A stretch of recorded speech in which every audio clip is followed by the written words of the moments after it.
The alien who knew too much.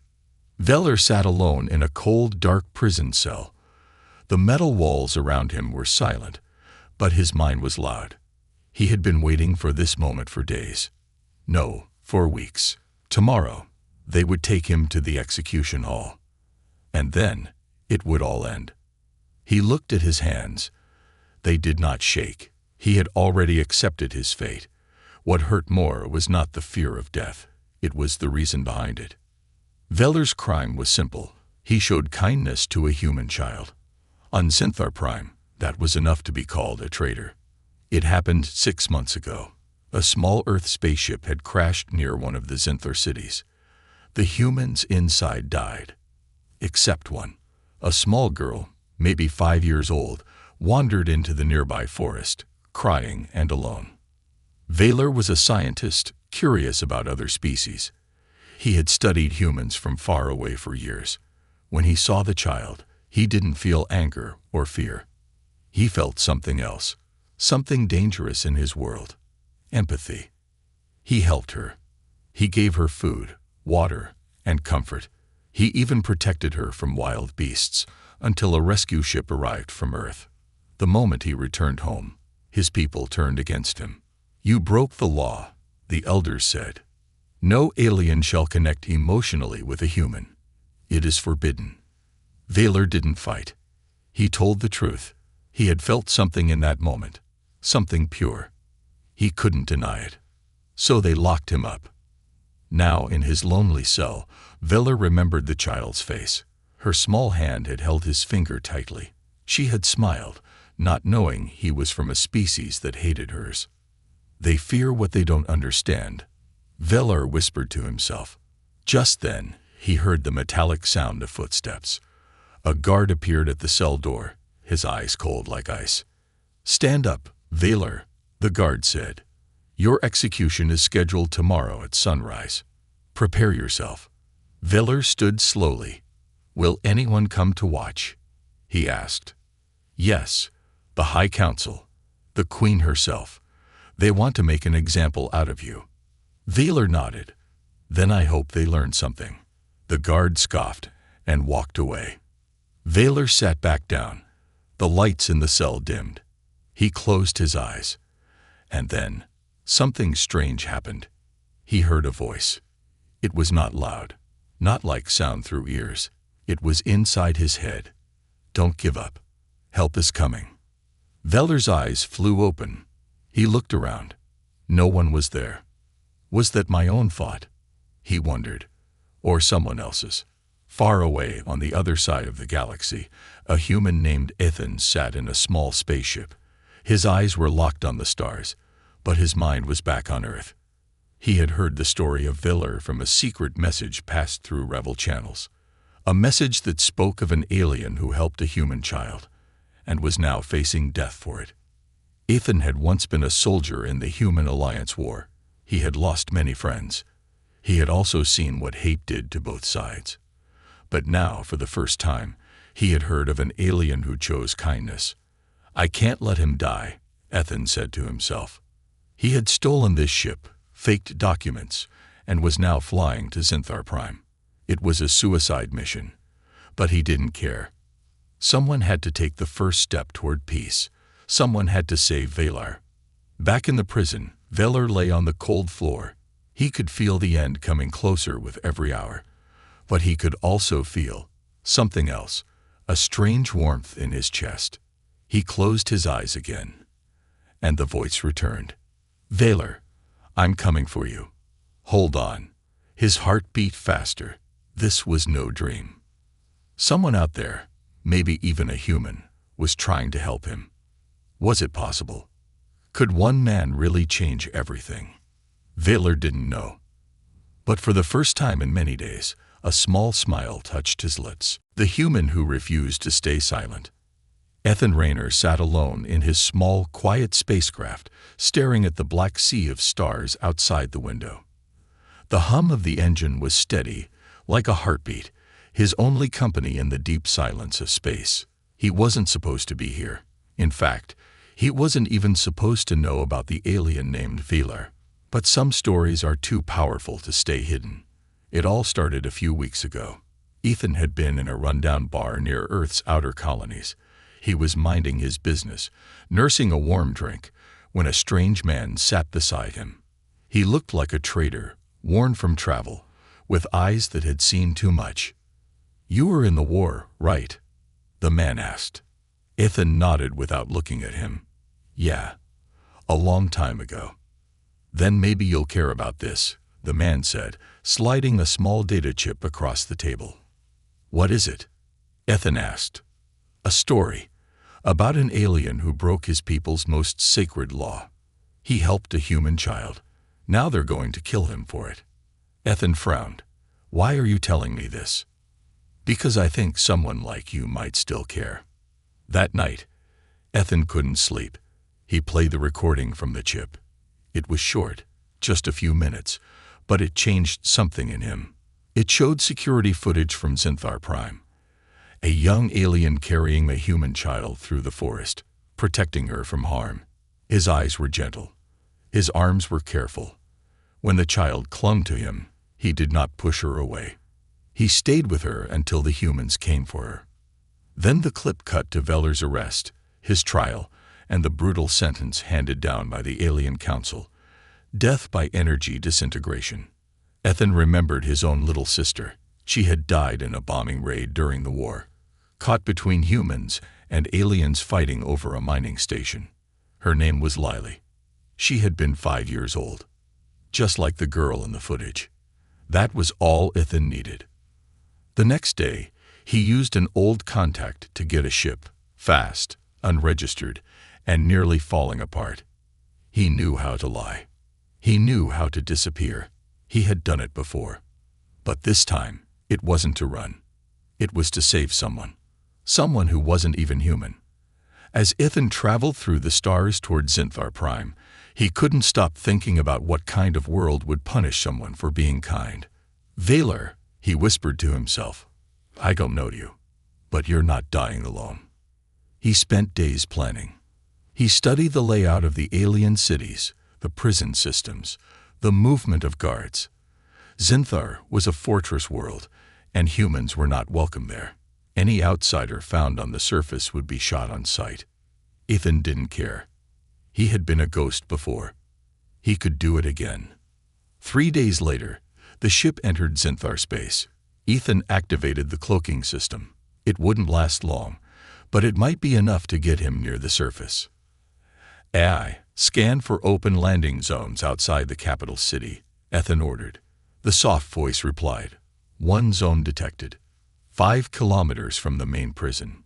Ethan tightened his gloves and checked his weapons, non-lethal stun gear only.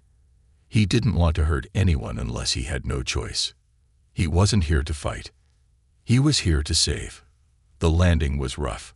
Dust and stone flew everywhere as the ship touched down near an old forest. Ethan stepped out into the alien air. It was colder than Earth. The sky was a deep purple, and the trees were tall and black, like frozen shadows. He moved fast, sticking to the shadows, following the map burned into his mind. Every step felt heavier as he got closer to the city. Drones flew overhead. Soldiers marched in pairs. The aliens didn't expect intruders, but they were always ready for war. Finally, after an hour of careful movement, Ethan reached a hill overlooking the main prison. There it was, a massive structure of metal and stone, glowing with red lights. Towers stood tall like spears, and thick fences wrapped around it like a cage. The execution hall stood at the center, its silver dome reflecting the dying light of the twin moons. "That's where they're keeping him," Ethan whispered. Suddenly, he heard rustling behind him. He spun around, gun raised. But it wasn't a soldier. It was a child. An alien child. She looked no older than 10, with pale blue skin and large eyes, filled with fear and something else. Curiosity. "You're human," she whispered. Ethan didn't move. "And you're not screaming. Why?" The girl stepped forward slowly. "Because I've heard of you. You're here to save Vaylor." Ethan blinked. How do you know that? The girl smiled. He told us, before they took him away. He said someone would come. A human. Someone who would care. Ethan lowered his weapon. What's your name? He asked. Ziri, she said. And I can get you inside. Ethan stared at her, shocked. Why would you help me? Ziri looked up at the prison, then back at him. Because Veller saved someone. Now it's time we save him. The Hidden Rebellion. Ziri moved quickly through the forest path, her small feet barely making the sound. Ethan followed close behind, his eyes alert, scanning every shadow. The prison tower loomed in the distance, glowing red like a wound in the dark. You sure this path is safe? Ethan asked. No path is safe, Ziri whispered, but this one is less dangerous. Ethan gave a small nod. He didn't fully trust her, but he didn't have a choice. Ziri led him down a slope covered in thick roots. At the bottom was a small crack in the rock, half covered by vines and metal debris. This way, she said, pulling the vines aside. Ethan crouched and followed her through the narrow gap. They crawled for what felt like minutes until the tunnel opened into a hidden cave. The walls glowed faintly with blue moss, and the air smelled of dust and old secrets. That's when he heard voices, young, nervous, and alien. 3 others stood waiting. 2 boys and a girl, all Ziri's age or a bit older. They looked surprised to see Ethan. One of them stepped forward with clenched fists. You brought a human here, he hissed. Ziri stood tall. He's the one Veller spoke of. You trust him? Ziri nodded. Veller trusted a human child once. We should trust him now. The older boy looked at Ethan carefully. Then he stepped back and nodded. Fine. He can stay. But we watch him closely. Ethan looked around. What is this place? Ziri smiled. This is the place where the silence breaks. We are the ones who listen to our hearts, even when the world tells us not to. They called themselves the Hidden Rebellion, a small group of young aliens who believed the ancient laws were wrong. For generations, the Zinthari had taught their people to fear humans, to hate them. They were taught that emotion was weakness, that kindness was betrayal. But Veller had changed something. Before he was arrested, Veller had visited schools and spoke to young minds. He didn't teach rebellion. He taught questions. He asked, why do we hate? Why do we fear? What if we understood instead? Some listened. Some began to wonder. A few even began to believe. When Veller was taken, these few came together in secret. They were children. They had no weapons, no power, but they had one thing others didn't: hope. That night, Ethan sat with them around a small fire made from glowing stones. The rebels asked him questions about Earth, about human families, music, and friendship. Is it true, the younger boy asked, that humans cry when they are happy? Ethan chuckled. Yes, and sometimes when we're angry, or scared, or moved by music. The aliens looked at one another. For them, emotion was hidden, controlled, suppressed. What was Veller like? Ethan asked softly. Ziri's voice turned quiet. He was gentle. He never raised his voice. He asked us to think. He told stories, stories that made us feel things. We didn't know that was possible. Ethan looked into the fire. He's more human than most humans I've met. Then the older boy leaned in. We want to help you save him. Ethan raised his eyes. How? They brought out an old map, hand-drawn, faded, and torn in places. It showed the underground layout of the prison and tunnels built long ago when the planet was first colonized. These tunnels are sealed now, the boy said. But we know ways to open them. Ziri pointed to a small chamber beneath the execution hall. Veller will be held here before the execution. If we reach him, we can break him out. Ethan stared at the map. You've planned this before. Ziri nodded. But we never had anyone to lead us. Ethan paused.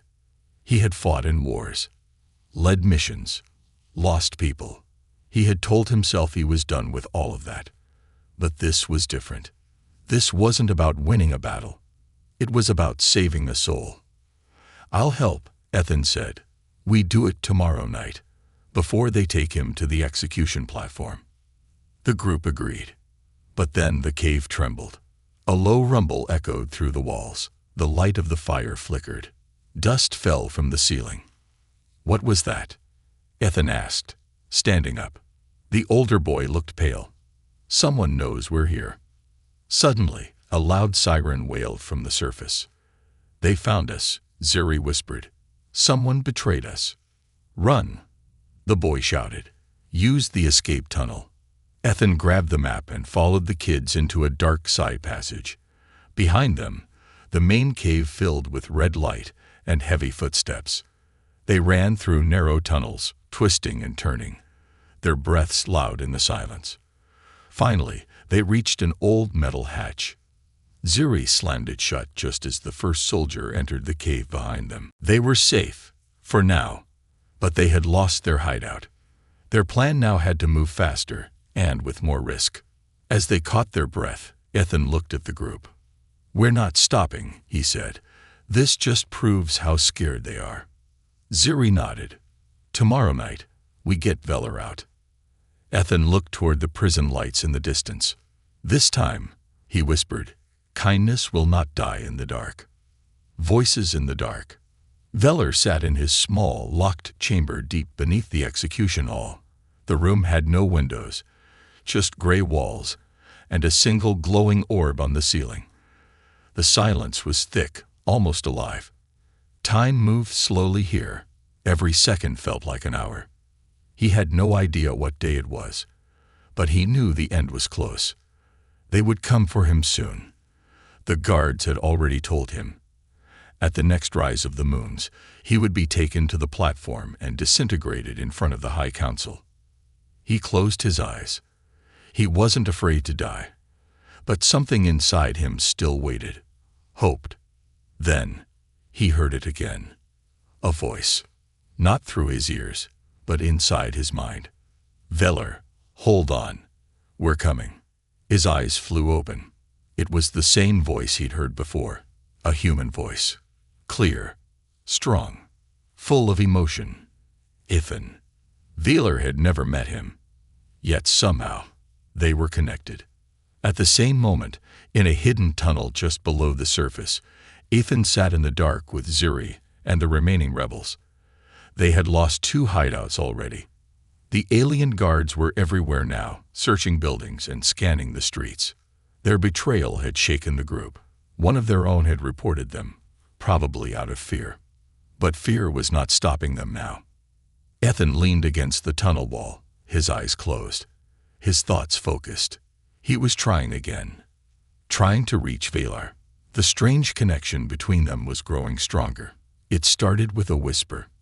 Now it felt almost like a thread, a thin rope tying their minds together, no matter the distance. He didn't understand it, but he didn't question it either. Some things don't need to be explained. They just need to be believed. "Veller," Ethan whispered in his mind. "Stay awake. We're almost there."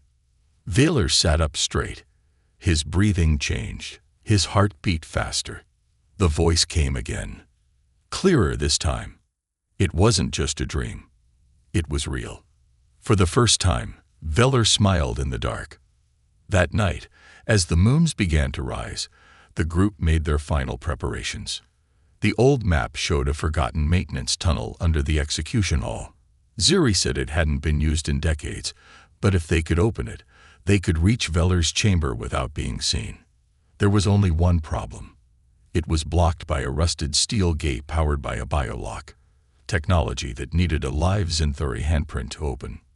"We'll need a guard's hand," Ethan said, frowning, "or someone inside the system." "I know someone," Zuri said, after a pause. "Who?" "My brother." The others looked shocked.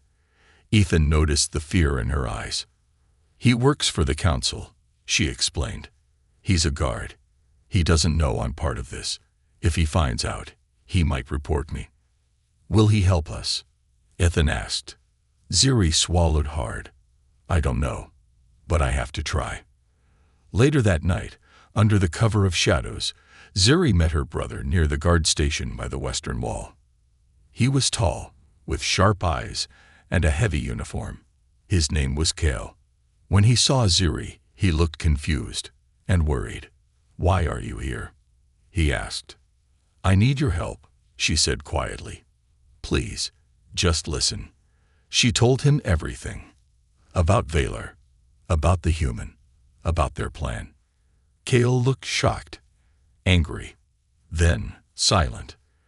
You know this is treason, he whispered. Yes, she said, but it's right. He looked into her eyes, and for a moment he saw the truth in them. Without a word, he removed his glove and placed his hand on a small tablet Ziri carried. It scanned his print. I was never here, he said, turning away. Ziri ran back into the shadows. They now had what they needed. Ethan, Ziri, and the others crawled through the long, dark tunnel. It was cold and narrow. The air smelled of rust and old machines. Rats scurried past them. Finally, they reached the gate. Ziri pressed the tablet against the biolock. It clicked. The gate slid open slowly with a loud groan. They were in. Above them, the execution hall stood tall and silent. The council chamber had already been prepared. Bright lights, metal chairs, and high platforms waited for the moment of judgment. But deep beneath, Ethan and his team moved like shadows. They followed the narrow path. Every few steps, Ethan looked at the map, making sure they were going the right way. Then they stopped. A thick steel door stood before them, the final barrier. Valor is behind this, Ziri whispered. Ethan placed his hand on the door. He could feel it, like a heartbeat on the other side. He leaned forward and whispered, Valor, it's me. Ethan, we're here. Valor, inside the chamber, stood up and stepped toward the door. His hand moved gently, almost by instinct. He placed it on the door. For a moment, nothing happened. Then a faint light glowed at the edges of the door. The connection between the two minds pulsed like a living thing. Ziri gasped. I think the door is responding to them, she said, to their bond. The lock clicked. The door opened. And for the first time, Ethan and Valor looked at each other, face to face. Valor spoke first. You came. Ethan smiled. I said I would. But their moment didn't last long. Alarms exploded through the tunnel. Red lights flashed. Ziri screamed. They know we're here. Valor turned to Ethan. If we run now, we start a war. Ethan looked into his eyes. Then let it begin with truth. He raised his weapon, nodded to the team, and shouted, Move! The Great Escape! Sirens wailed through the underground halls like the scream of a wounded beast. Red lights flashed across the walls, casting long, twisted shadows. The alarm had been triggered. The enemy now knew what they were trying to do. Valor looked at Ethan. Their eyes met, alien and human. Different worlds, different bodies, but one shared purpose. They both nodded. Let's move, Ethan said. Ziri led the way, her fingers gripping the stolen map. The old tunnels were not meant for running. Pipes hung low from the ceilings, and the floor was cracked with age. Every footstep echoed. Behind them, the heavy sounds of boots slammed against the stone. Guards were coming. They're gaining on us, one of the rebels cried. Ethan slowed down, turned, and fired a stun shot. A burst of blue energy struck the wall behind them, breaking a section of pipe.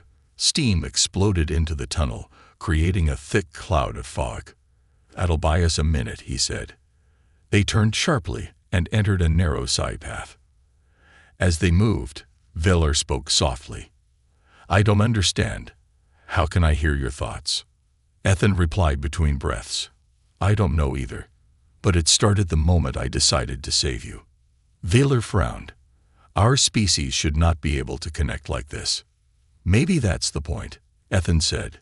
Maybe this is what your people feared all along. Valor stayed quiet, but deep in his mind, a truth was blooming. His connection to this human wasn't just rare. It was ancient.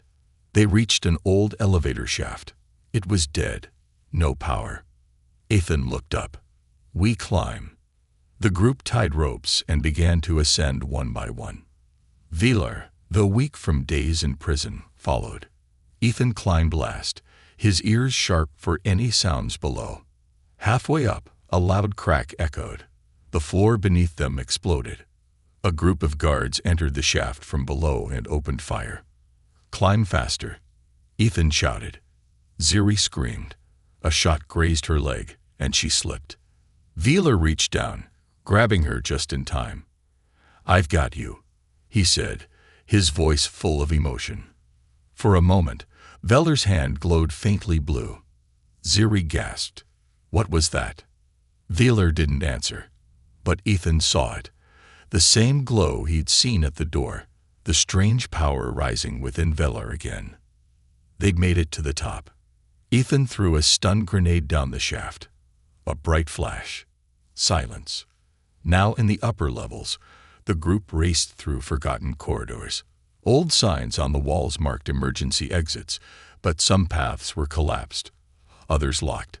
Finally, they reached a maintenance room. From here, a narrow duct led directly to the outer wall. But someone was already waiting. A single figure stood in the shadows, tall, armored, weapon ready. Ethan raised his gun. Don't move. The figure stepped forward and removed his helmet. It was Cal, Ziri's brother. Ziri stepped in front of Ethan. He helped us before. Trust him. Cal looked at Velar. His face was hard. You caused all this. Our city's in chaos. Velar stood straight. I never asked for chaos. I only asked to feel. Cal looked at Ethan, then at his sister. I should arrest all of you. Then why haven't you? Ziri asked. Cal didn't answer. Instead, he walked to the duct panel, entered a code, and opened it. You have 5 minutes. After that, I can't help. They nodded and slipped into the duct. Outside, the twin moons shone bright over the city. The rebels and Ethan emerged into the cold night air near the old ruins by the forest's edge. But they weren't free yet. Above them, drones flew in circles. Ethan pointed. That clearing up ahead. My ship is there. They sprinted across the broken field. Suddenly, a bright spotlight lit the ground. A Zinthari dropship hovered above them. Guards jumped down with blasters ready. They were trapped. Ethan stepped in front of Velar and raised his weapon. But before he could fire, Velar stepped forward. No more violence, he said. He lifted both hands. His body glowed, light flowing through his veins like liquid fire. The guards froze. Velar spoke, his voice echoing beyond sound. We don't have to do this. The soldiers trembled. One dropped his weapon. Another fell to his knees. Then, silence. The dropship pulled away. They were free. Ethan helped Velar to the ship. The others followed quickly. Inside, as the engines roared to life, Ziri leaned against the wall, breathing hard. Her leg was bleeding, but her eyes were full of light. We did it, she whispered. Ethan looked back at the city shrinking in the distance. Fires burned. Alarms still rang. But somewhere in that chaos, change had begun. He turned to Velar. You have something inside you, something they couldn't destroy. Velar nodded. Empathy. Ethan smiled. Feels like power now, doesn't it? But as the ship moved into orbit, a new message appeared on the main screen, broadcasted across the galaxy. Velar, the traitor, has escaped with human help. All Zinthari citizens are ordered to report sightings. Capture is now top priority. The Queen herself has issued the command. Ethan leaned back in his seat. They're scared, he said. Velar looked out the window at the stars. They should be. The awakening. The stars outside the ship shimmered like quiet witnesses to a truth the galaxy could no longer ignore. Vaylor stood at the window of the human ship, watching the lights move past. Each star was a world, a story, a place where people feared each other without reason, where kindness was punished and silence was called peace. Not anymore. Inside him, something had changed. It wasn't just the glow in his hands or the warmth in his chest. It was a voice, no longer Ethan's, but his own, speaking to something deeper than thought. You are more than what they allowed you to be. In the back of the ship, Ethan was treating Ziri's wound. The others rested, silent, still shaken from their escape. The youngest rebel, a boy named Rawl, kept looking at Vaylor from time to time, like he was watching a living myth. Ethan walked over and stood beside Vaylor. You okay? Vaylor nodded, but his eyes stayed on the stars. There's something inside me, he said softly. It woke up back there. You mean the energy? The way you stopped the guards? Yes, Vaylor replied. It didn't come from fear or anger. It came when I wanted peace. Ethan leaned against the wall. Maybe that's the real power your people feared. Not violence, but peace. Vaylor turned to him. When I was young, I read about the oldest Zinthari ancestors. Some believed in what they called the core light, a spiritual force that came from connection, not control. It was said to be the source of all creation, but over time, those ideas were erased, buried, replaced with laws and silence. And you think that's what's in you? Ethan asked. Vaylor looked down at his hands. I think it never left us. It just needed someone to feel deeply enough to bring it back. Suddenly, a soft chime rang out on the ship's control panel. Ziri rushed to check it. It's a broadcast, she said, from the Queen's chamber. Everyone gathered around the small screen. The face of the Zinthari Queen appeared, cold, powerful, and calm. Citizens of Zinthar, an ancient crime has resurfaced, a connection between species once thought impossible. The alien Vaylor has awakened something forbidden. He travels now with a human fugitive. If he is not stopped, he will bring chaos to our future. Any who help him will be charged with treason. Then the Queen paused, and her voice changed. But if what he carries is true, if the core light lives within him, then we may need to remember what we once were. The message ended. Ethan looked at Vaylor. Did she just admit the truth? Vaylor's eyes narrowed. She knows. The rebels sat in silence. Then Rill, the youngest, asked, What happens now? Ethan walked to the ship's center console. We go to the source. Ziri frowned. What do you mean? There's an old Zinthari temple. I found its location in Vaylor's trial data. It was sealed off generations ago, but it used to be a place where emotion and energy were studied together. Vaylor stepped forward. You mean the Temple of Unity? Ethan nodded. If this core light is real, that's where we'll find out. The next day, the ship entered orbit around a forgotten planet. Covered in thick clouds and black mountains, the world looked dead. But as they landed, something stirred beneath the surface. They walked through broken stone halls, ancient carvings glowing faintly under the dust. The symbols were strange, but Vaylor could feel their meaning. This place was alive once, he whispered. It held more than knowledge. It held understanding. They'd reached the central chamber. In the center stood a circular platform, with an empty space in the middle. Vaylor stepped onto it. The walls began to glow. Words appeared in the air, not in Zinthari language, not in any language, but in feelings. Connection is power. Empathy is strength. Only those who feel awaken. Vaylor closed his eyes. He remembered the human child he had saved. He remembered Ziri's hand in his, bleeding but brave. He remembered Ethan, standing between him and death. And in that moment, light burst from his body. It wasn't fire. It wasn't heat. It was truth. A soft, golden glow filled the room. Ziri gasped. Ethan stepped back, eyes wide. Velar floated slightly off the ground. The carvings around the room lit up fully, for the first time in centuries. The platform spoke in a calm voice. You are the first in 1,000 years. The bond between species has returned. The core light is awakened. Velar slowly touched the ground again. He turned to Ethan. I saw something. A future. One where humans and Zinthuri walk together, not in fear, but in hope. Ethan nodded.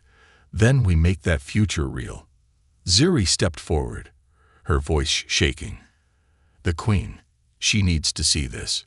Velar looked at her. She already has. That's why she paused. That's why she hesitated. She's afraid. Ethan asked. No, Velar said. She's waiting. Back on Zinthar Prime, the Queen watched the temple glow from her private chamber. Her advisors begged her to launch an attack. But she raised a hand. No, she said, we don't strike the light with darkness. She stood in silence for a long time.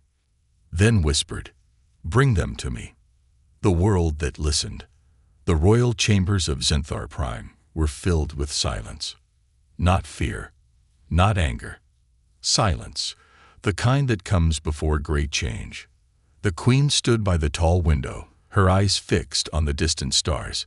She had ruled for decades with order and control. She had kept peace by teaching her people to fear emotions. Fear humans. Fear change. But now, the core light had returned. And it lived in Velar, the one she had ordered to die. The door opened behind her. One of her advisors stepped in, pale and nervous. Your Highness, they have arrived. The Queen turned slowly. Bring them in, she said. Moments later, Velar, Ethan, Ziri, and the rebel children walked through the golden halls of the palace. Guards lined the walls, but none raised their weapons. The group was escorted into a grand chamber lit by soft blue flames. The Queen stood at the center, wearing robes of silver and black, her eyes unreadable. Velar stepped forward and bowed. Ethan did not bow, but he stood tall and respectful. Ziri's leg was still bandaged, but she limped proudly beside them. The Queen looked at Velar first. Your life was forfeit, she said. And yet, here you stand, glowing. Velar met her eyes, not because of power, because of connection. She turned to Ethan. And you, human, what do you want? Ethan stepped forward. I want a world where my kind is not hated just for feeling. I want your people to know the truth. That empathy is not weakness. It's the start of everything strong. The Queen was silent for a long time. Then softly, she asked, do you know why we banned emotion? Everyone in the room listened closely. 1,000 years ago, she said, we were close to humans. We traded knowledge, culture, even friendships. But something changed. A war broke out over a lost colony. Emotions turned to rage. Love turned to betrayal. And after the war, we sealed our hearts to protect ourselves.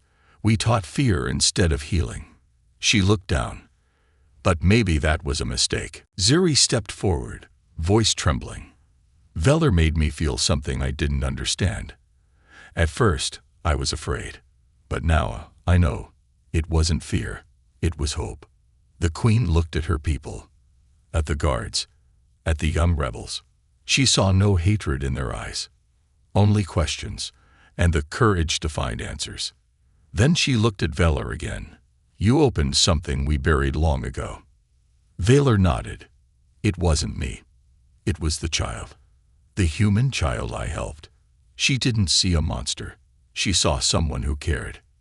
Ethan added, and now the galaxy has seen what happens when we stop hiding. The Queen turned to her guards. Lower your weapons, she said. One by one, the guards placed their blasters on the ground. She stepped toward Velar and extended her hand. You are no longer a traitor. You are the first bridgewalker, one who lives between two worlds. Velar's eyes softened. He bowed his head. Then she turned to Ethan. Human, she said. You risked everything to save someone you never met. That makes you dangerous. And necessary. Ethan smiled. I'll take necessary. The news spread across the galaxy within hours. Velar the outlaw became Velar, the lightbearer. Ethan the fugitive became Ethan the peacemaker. Ziri the rebel became Ziri, the voice of the new. The old laws were questioned. The truth was broadcast. And the people listened. Years passed. The Temple of Unity was reopened. Syntheri scholars and human scientists studied the core light together. Velar became an ambassador between worlds, leading with emotion and strength. Ethan returned to Earth, but not alone. He visited schools, shared stories, and taught children about a time when one act of kindness almost got a man killed, and how that same kindness saved a galaxy. One day, on a quiet hill beneath twin moons, Ethan and Velar sat together. They looked up at the stars. So, Ethan said, "You still hear my thoughts." Velar smiled. "Sometimes, especially when you're worried." Ethan laughed. "That's annoying." "No," Velar replied. "That's connection." They sat in silence for a while, feeling the wind move through the grass. The world had changed, but it had started with one small moment. A lost human child, a kind alien hand, and the courage to feel.